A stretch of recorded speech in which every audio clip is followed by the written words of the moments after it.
નમસ્કાર દર્શક મિત્રો, સ્વાગત છે તમારું આ યુટ્યુબ ચેનલમાં। જો તમે ચેનલ પર નવા હોય તો ચેનલને સબસ્ક્રાઇબ કરવા વિનંતી। ધન્યવાદ। નમસ્કાર। આજના આપણા આ વિશ્લેષણમાં સીધી જ વાત કરીશું ગોવાની। Goa anganwadi salary hike, analysing the numbers and policy updates. પાયાના સ્તરે કામ કરતા લોકો અને જાહેર નીતિઓ માટે આ સમાચાર ખૂબ જ મહત્વ ધરાવે છે। તો ચાલો કોઈપણ જાતના વિલંબ વિના આ ઐતિહાસિક પોલિસી અપડેટ અને તેના આંકડાઓને ડીકોડ કરવાનું શરૂ કરીએ। તો ચાલો આમાં ઊંડાણપૂર્વક ઉતરીએ। 23,000 રૂપિયા। જી હા, બરાબર સાંભળ્યું। અત્યારે જે લોકો પ્રાદેશિક લોક કલ્યાણની નીતિઓ પર નજર રાખી રહ્યા છે તેમનું ધ્યાન આ એક જ આંકડાએ ખેંચ્યું છે। આ માત્ર કોઈ સામાન્ય આંકડો નથી, પણ એક બહુ મોટો આર્થિક બદલાવ છે। હવે આ આંકડા પાછળની વાર્તા શું છે?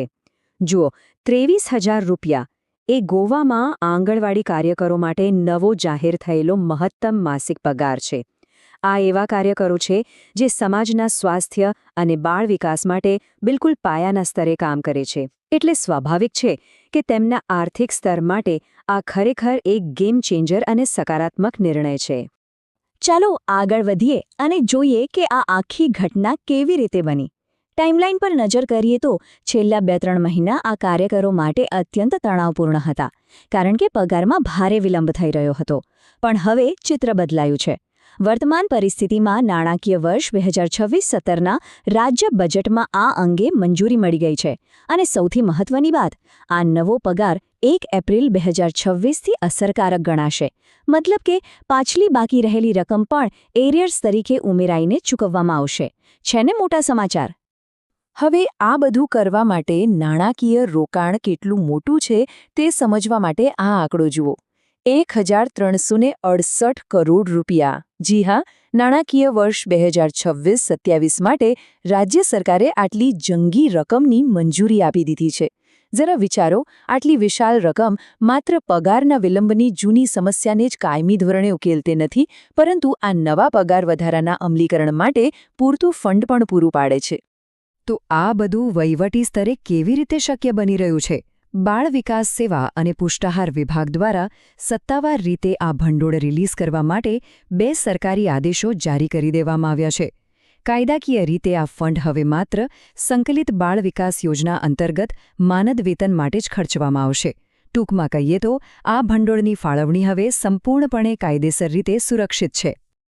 જૂનો વિરુદ્ધ નવો પગાર અને તેની અસરોનું વિશ્લેષણ। ચાલો આર્થિક અસરને સમજીએ। અને આ ગ્રાફ બધું જ સ્પષ્ટ કરી દે છે। જુઓ, મુખ્ય આંગણવાડી કાર્યકરોના માસિક પગારમાં સીધો 8,000 રૂપિયાનો જંગી ઉછાળો આવ્યો છે। ક્યાં પહેલાંનું જૂનું 15,000 રૂપિયા પગાર અને ક્યાં હવે સીધા 23,000 રૂપિયા। માસિક આવકના દૃષ્ટિકોણથી જોઈએ તો આ એક જબરજસ્ત આર્થિક તફાવત છે। અને રાહ જુઓ, આ વધારો માત્ર મુખ્ય કાર્યકરો પૂરતો જ સીમિત નથી। આંગણવાડી સહાયિકાઓ માટે પણ એટલા જ સારા સમાચાર છે। તેમના પગારમાં પણ નોંધપાત્ર અને પ્રમાણસર વધારો જોવા મળ્યો છે। અગાઉનો પગાર જે 8,500 રૂપિયા હતો તે હવે વધીને એકદમ સોલિડ 11,500 રૂપિયા થઈ ગયો છે। અહેવાલોમાં આ નિર્ણયને એક ઐતિહાસિક નિર્ણય તરીકે વર્ણવવામાં આવી રહ્યો છે। અને આ એટલા માટે કારણ કે ગોવાના મુખ્યમંત્રી પ્રમોદ સાવંત દ્વારા રાજ્યના બજેટમાં અગાઉ જે વચનો આપવામાં આવ્યા હતા, આ પગાર વધારો એ વચનો પૂરા કરે છે। બજેટની જાહેરાતો હવે માત્ર કાગળ પર નથી રહી, પણ જમીની સ્તરે વાસ્તવિકતા બની રહી છે। પરંતુ ચિત્રમાં એક બીજી બાજુ પણ છે, ધ પરમનન્સી ક્વેશ્ચન, એટલે કે કાયમી નોકરીનો પ્રશ્ન। ચાલો આ નવી નીતિની મર્યાદાઓ વિશે વાત કરીએ। આ મુદ્દાને યોગ્ય રીતે સમજવા માટે આપણે એક શબ્દ સમજવો પડશે, સ્થાયીકરણ। સ્થાયીકરણ એટલે શું? આ એક એવી ઔપચારિક પ્રક્રિયા કે ફોર્મ્યુલા છે જેના દ્વારા કામદારોને કાયમી રોજગારનો દરજ્જો એટલે કે પરમનન્ટ સ્ટેટસ અને તેને અનુરૂપ નોકરીની લાંબા ગાળાની સુરક્ષા આપવામાં આવે છે। તો અહીં સૌથી નિર્ણાયક મુદ્દો એ છે કે ભલે માસિક પગારમાં ઐતિહાસિક વધારો થયો હોય, પરંતુ કાયમી રોજગારનો દરજ્જો આપવાની આ સ્થાયીકરણ ફોર્મ્યુલા લાગુ કરવામાં આવશે નહીં। સાદા શબ્દોમાં કહીએ તો આંગણવાડી સ્ટાફ હજુ પણ નોન પરમેનન્ટ એટલે કે બિનકાયમી કામદારો તરીકે જ કામ કરશે। નોકરીની કાયમી સુરક્ષાને આ પોલિસી અપડેટમાંથી સ્પષ્ટપણે બાકાત રાખવામાં આવી છે। આ એક બહુ મોટી શરત છે। આજના આપણા આ વિશ્લેષણના અંતે એક બહુ મોટો પ્રશ્ન વિચારવા જેવો છે.